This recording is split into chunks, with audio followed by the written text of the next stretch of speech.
Hello students, welcome once again in chemistry classes।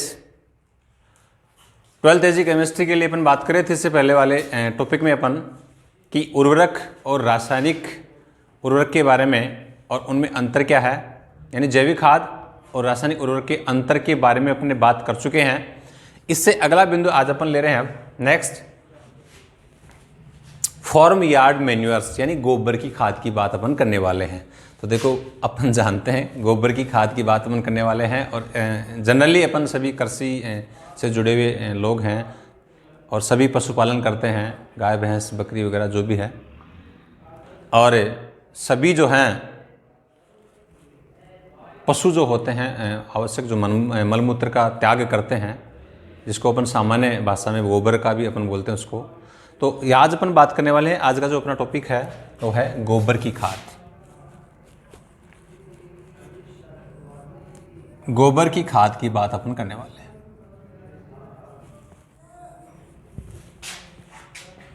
Means तो कृषि से जुड़े हुए लोग सारे के सारे जो पशुपालन करते हैं, गाय भैंस बकरी जो भी होते हैं, तो गोबर की खाद जो है, यहां पर अपन गोबर की खाद में कौन कौन से पार्ट होते हैं इसके बारे में बात करने वाले हैं, और फिर गोबर की खाद को अपन किस तरह से तैयार करते हैं इसके बारे में अपन बात करने वाले हैं। तो अपन जानते हैं कि गोबर की खाद के घटक से शुरुआत करते हैं। गोबर की खाद के घटक की बात अपन करें तो इसमें मूल रूप से जो है गोबर की खाद में 3 घटक की अपन बात करने वाले हैं। तो घटक में नंबर 1 हो जाएगा गोबर, दूसरा हो जाएगा गोबर के अलावा मलमूत्र, यानी गोबर, मल में गोबर आ गया, उसके बाद मूत्र हो जाएगा, और नंबर तीसरा जो घटक हो जाएगा वो हो जाएगा बिछावन। तो घटक 3 हो गए इसके। नंबर 1 पहला गोबर हो जाएगा, नंबर 2 मूत्र हो जाएगा, और नंबर 3 बिछावन हो जाएगा। देखिए स्टूडेंट्स, पहले अपन बात करने वाले गोबर। जितने भी पशुपालन में गाय भैंस हैं, जो सरल कार्बनिक पदार्थ जो होते हैं, जटिल कार्बनिक पदार्थ जो होते हैं, जिसमें वनस्पति आ गई, पशु जो अपने फसल के अवशेष आ गए, चारा वगैरह, हरा चारा हो सकता है, सूखा चारा हो सकता है, उसका कंजप्शन करते हैं, उसको खाते हैं, और अपनी जैविक उपापचयी क्रियाओं के द्वारा मवेशी के डाइजेस्टिव सिस्टम में कुछ जो आवश्यक पोषक पदार्थ जो होते हैं उनका अवशोषण कर लिया जाता है, और उसके बाद में जितने भी अपने जो पशु जो होते हैं वो मल का त्याग करते हैं, और उस मल को अपन एक सामान्य भाषा में अपन उसको गोबर का नाम देते हैं। तो गोबर में जो है जनरली अगर बात की जाए, उसके पोषक तत्वों की बात की जाए, तो गोबर के अंदर ठोस पदार्थों में कई अघुलनशील और बिना पचित पदार्थ पाए जाते हैं। तो अघुलनशील और जो बिना पचित जो पदार्थ होते हैं उनमें 0.3 से 0.7% नाइट्रोजन, गोबर की बात कर रहे हैं,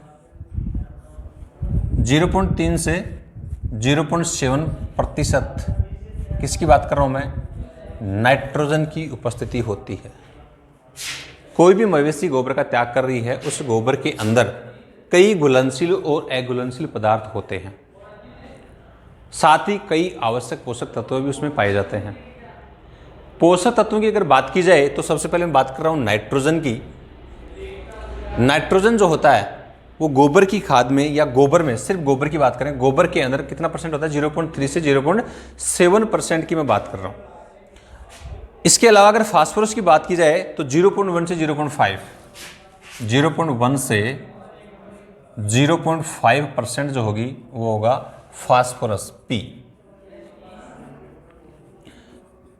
क्योंकि फास्फोरस भी जो है एक काफ़ी आवश्यक पोषक तत्व होता है नाइट्रोजन के बाद में बात की जाए, क्योंकि फास्फोरस भी जो है जितनी भी अपनी खाद्य और अखाद्य जो फसलें होती हैं उनमें भी काफ़ी ज़्यादा प्रचुर मात्रा में फास्फोरस की आवश्यकता होती है।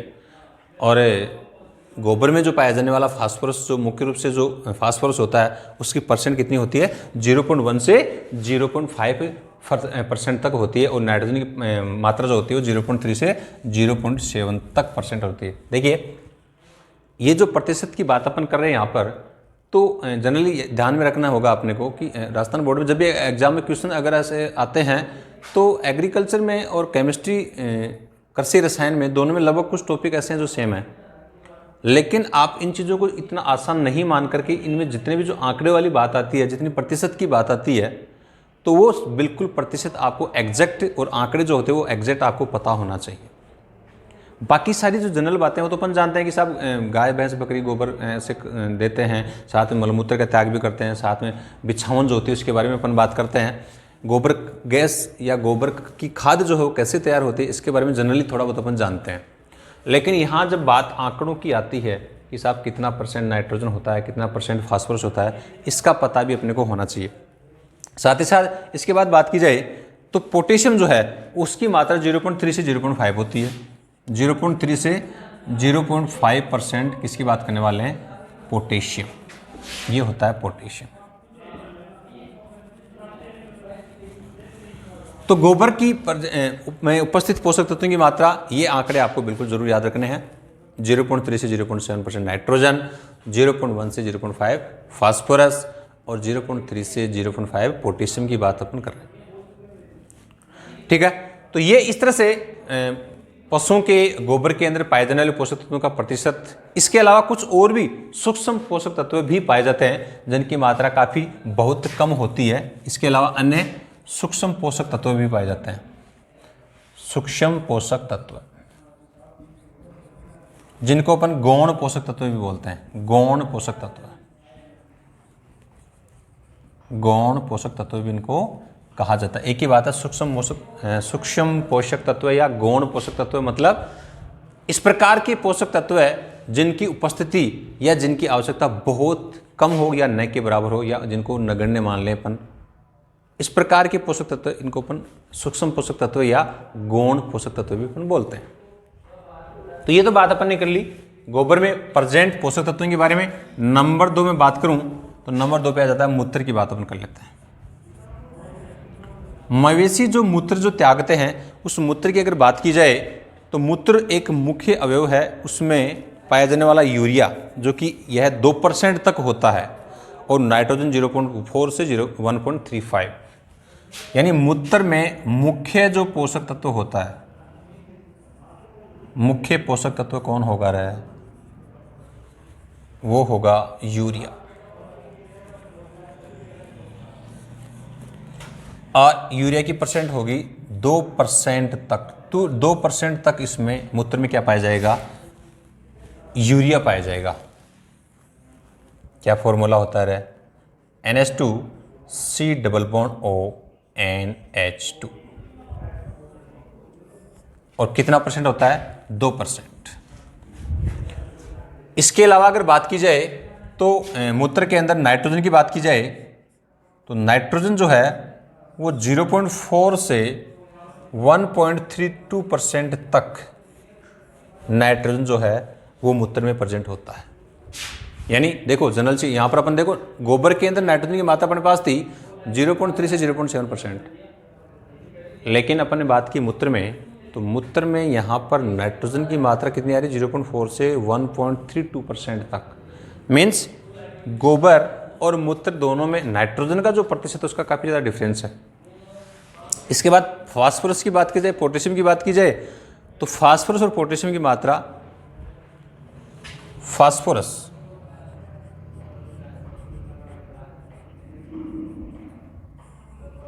इसकी मात्रा 0.05 से लेकर के लगभग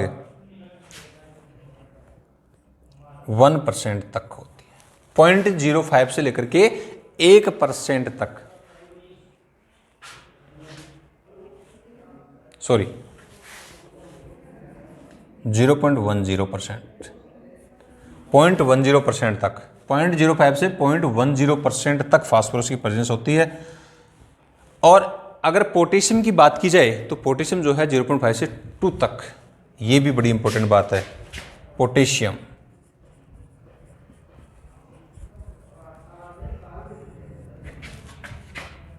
0.2 से 2% तक, 2% तक, यानी लगभग यूरिया के बराबर पोटेशियम की। मिनिमम में भी काफ़ी कम है, लेकिन मैक्सिमम लगभग 2% यूरिया के बराबर पोटेशियम की मात्रा मूत्र में पाई जाती है। तो मुख्य रूप से जो ऑल ओवर बात करें तो मूत्र के अंदर जो पोषक तत्व की बात की जाए तो मुख्य पोषक तत्व कौन? यूरिया, जिसकी कितनी मात्रा होती है? 2%। नाइट्रोजन 0.4 से 1.32%, फास्फोरस 0.05 से 0.10 तक, और लास्ट पोटेशियम की बात करें तो 0.2 से नहीं सिर्फ 0.5 से 2% तक पोटेशियम की मात्रा इसमें प्रेजेंट होती है। तो गोबर की खाद के दो घटक कौन कौन से? गोबर की बात अपन ने कर ली है, मूत्र की बात भी अपन ने कर ली है। अब नंबर 3 में बात करूंगा, बिछावन की बात करने वाले हैं। देखिए, बिछावन की बात की जाए, अपन जानते हैं कि जहां पर अपन पशु वगैरह, जो भी मवेशी वगैरह जिस स्थान पे अपन उनको रखते हैं, तो वहां पर पशुओं के नीचे जो भी वो मल मूत्र जो भी त्यागते हैं, उस मल मूत्र को अवशोषित करने के लिए नीचे अपन बिछावन का प्रयोग करते हैं। और उस बिछावन में ज़्यादातर लगभग मात्रा मिट्टी का होता है, कुछ वनस्पति के अवशेष होते हैं, कुछ सड़े गले अकार्बनिक पदार्थ या कार्बनिक पदार्थ भी उपस्थित होते हैं। इन सभी का उपयोग अपन पशुओं के नीचे बिछावन के रूप में इस्तेमाल करते हैं। तो यहाँ पर जो गोबर की खाद का जो तीसरा घटक है उसकी पे अपन बात कर लेते हैं कि पशुओं को मूत्र को शोषित करने के लिए बिछावन का प्रयोग किया जाता है, और बिछावन में पौधों के लिए आवश्यक पोषक तत्व भी पाए जाते हैं, और बिछावन से खाद के ढेर में वायु का संचार भी अच्छा होता है। अपन बात करें कि साहब पशुओं के नीचे जो बिछावन का इस्तेमाल करते हैं, उस बिछावन के उपयोग से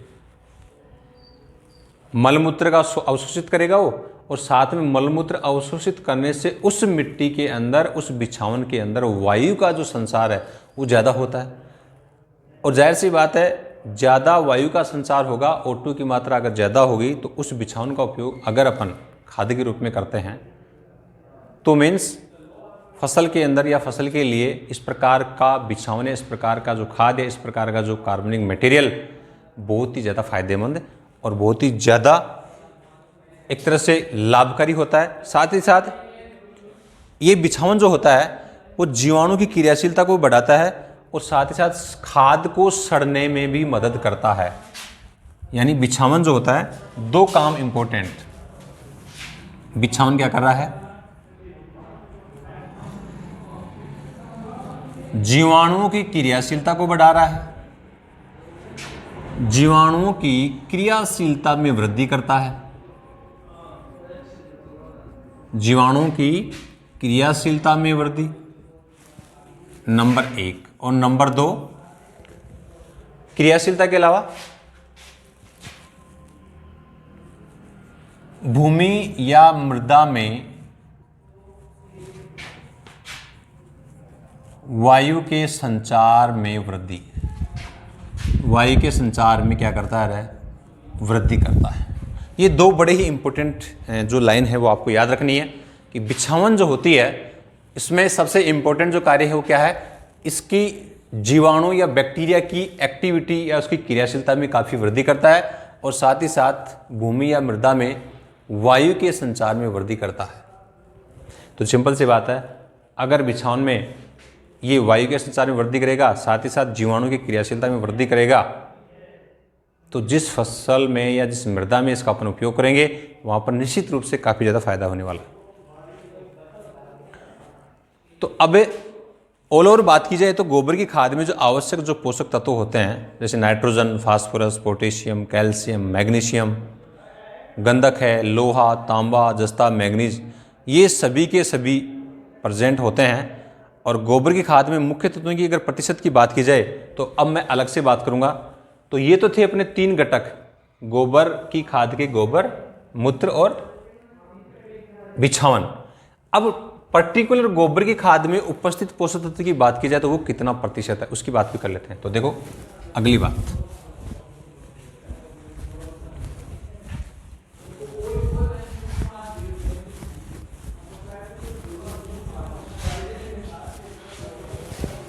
चलो देखिए, गोबर की खाद में मुख्य तत्वों की मात्रा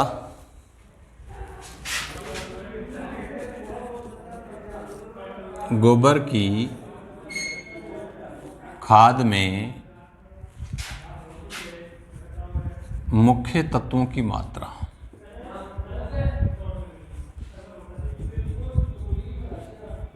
ये आपको बिल्कुल याद रखना। नंबर 1 में बात करूंगा नाइट्रोजन। नाइट्रोजन मीन्स N2 कितना परसेंट है, और नाइट्रोजन का जो प्रतिशत है वो बड़ा ही इंपॉर्टेंट, 0.5 से 10%, 0.5 से 10% तक जो होती है वो नाइट्रोजन की उपलब्धता होती है। बड़ी ही इंपॉर्टेंट बात, मैं फिर कह रहा हूँ आपसे, गोबर की खाद में आवश्यक जो मुख्य पोषक तत्व होते हैं, इसमें यहाँ पर N2 की बात अपन कर रहे हैं, तो N2 कितना परसेंट है, 0.5 से 10% तक, और फास्फोरस की बात की जाए तो 0.25 से 0.5% फास्फोरस।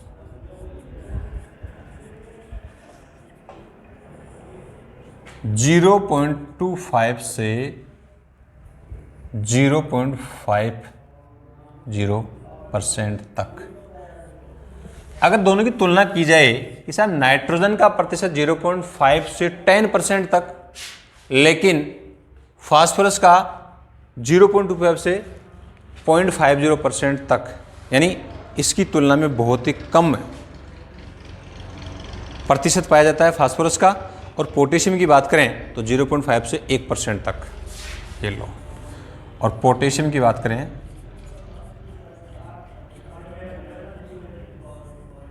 तो 0.5 से 1% तक प्रतिशत मात्रा होती है। तो ध्यान दें स्टूडेंट्स, यहाँ पर नाइट्रोजन, P फास्फोरस और पोटेशियम के NPK का जो प्रतिशत है वो आपके सामने है। नाइट्रोजन 0.5 से 10%, फास्फोरस 0.25 से 0.50%, और पोटेशियम कितना है, 0.50 से 1% तक की उपलब्धता उपस्थित इसमें प्रेजेंट होती है, उपस्थित होती है। ये बातें आपको बिल्कुल, मैंने फिर आपसे मैं कह रहा हूं कि जितने भी आंकड़ों की यहाँ पर अपन बात करने वाले हैं, ये सभी आंकड़े जो हैं, ये सभी आंकड़े आपको याद में होने चाहिए, क्योंकि क्योंकि केमिस्ट्री एजी जो है वो काफ़ी ज़्यादा, मतलब एक तरह से थ्योरेटिकल पार्ट ज़्यादा है इसमें, और बहुत ही सिमिलर या सिंपल सी चीज़ें होती हैं जो अपन दैनिक जीवन में अपन देखते हैं, क्योंकि कृषि से जुड़े हुए लोग हैं, लगभग आधी चीज़ें हमारे सामने होती हैं, तो उन चीज़ों के बारे में अपने को ऑलरेडी पहले पता होता है। लेकिन एग्जामिनर उसमें क्या चीज़ देखने वाला है, उस चीज़ पे उसकी ज़रूर नज़र होगी, और अगर जिस बात पे नज़र होगी और वो देखना चाहेगा कि उसमें क्या इसने आंकड़े सही लिखे हैं, वो ये चीज़ें आपको हमेशा ध्यान में रखनी है। तो जितने भी यहाँ पर अपन बात करने वाले हैं, तो मैनर ऑफ, तो प्रेजेंट जो प्रतिशत of nitrogen, phosphorus and potassium की बात जो कर रहे हैं अपन, ये इसमें पर्टिकुलर आपको प्रत्येक पॉइंट जो है आपको क्लियर होना चाहिए। ठीक है, तो चलो इस वीडियो में अपन ने बात की कि गोबर की खाद में पाए जाने वाले पोषक तत्व है, या गोबर की खाद में पहले बात अपन ने करी कि गोबर की खाद में कौन कौन से घटक होते हैं। घटक अपन ने 3 बात की, कौन कौन से बात की, नंबर 1 गोबर, दूसरा मूत्र, और तीसरा बिछावन। 3 घटक की बात करने के बाद अपन ने नेक्स्ट क्या बात की अपन ने कि गोबर की खाद में क्या क्या प्रेजेंट है, गोबर की खाद में कौन कौन सा प्रतिशत प्रेजेंट है, साथ ही